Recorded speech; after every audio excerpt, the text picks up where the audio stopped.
sector. Gary, the Scottish Building Federation surveys its members every quarter. Employers who belong to the Federation rate how confident they feel about the prospects of their business over the next year. Following 3 consecutive quarters of confidence being rated marginally positive, it's now dipped into negative territory. It points to fears about the future pipeline of new work as big projects like the Queensferry Crossing draw to a close. Stephen Kemp is the Managing Director of Orkney Builders and speaks for the Federation. We regularly carry out this survey in order to assess the prospects of the industry based on the foresight of our members. And it's shown a fall in confidence. Do we know why? Yeah, well, it would appear, most of our members are involved in the sort of projects that you and I see when you drive to work. The housing projects, the commercial projects, what you could almost call bite-sized projects of a few million right up to maybe 5 or 10 or 15 million pounds in value. And so the figures show, if you look, the major infrastructure jobs have contributed an excessive amount to the economy or the construction industry over the last period. People are starting to look at these big jobs and you're seeing them tail off. So the void that's left is the area we work in.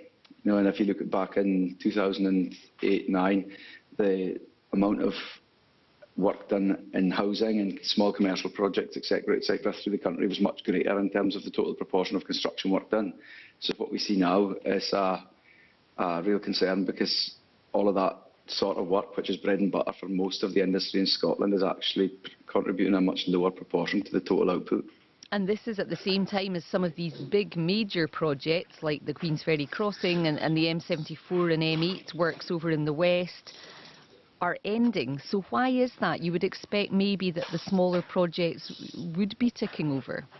Well, really, it's a number of factors. I mean, we could really do with seeing more investment in housing than we already have had. I mean, I don't think anyone questions that the big infrastructure projects are important, because naturally we need them. But the baseline of turnover is really essential, and what we need to see is more work in housing, more work in local commercial, stimulation of private investment. For example, rates relief on redundant commercial property would be a huge help, because over time the output there would be that more people would invest in redundant property, and knowing that they had rates relief sufficient for the time it takes to get that project to market, i.e.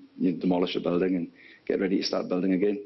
We've seen a bit of a snag in that sort of market because people just don't go and invest in redundant property and land bank it now because of the costs associated with that.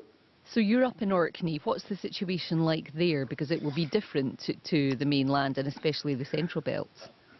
Yeah, our economy is almost a micro economy up here, so we are islanded. But notwithstanding, we are essentially completely dependent on what the public sector receives from central government and what their spendability is. And of course, all the work that is carried out up here is advertised in Public Contract Scotland, the same as everything. So yeah, we do have a couple of jobs with pricing, but again, in the pipeline, in the longer term, we're hearing that there is slightly less work coming into the local housing market. So really, it's a bit up in the air as well with things like renewables. So there is no crystal ball right now, and I think that's where the SME-sized contractor and developer in this country is struggling, because there isn't a big pipeline of work guaranteed. That was Stephen Kemp there, Managing Director of Orkney Builders and also speaking for the Scottish Building Federation. The time is 7 minutes to 9.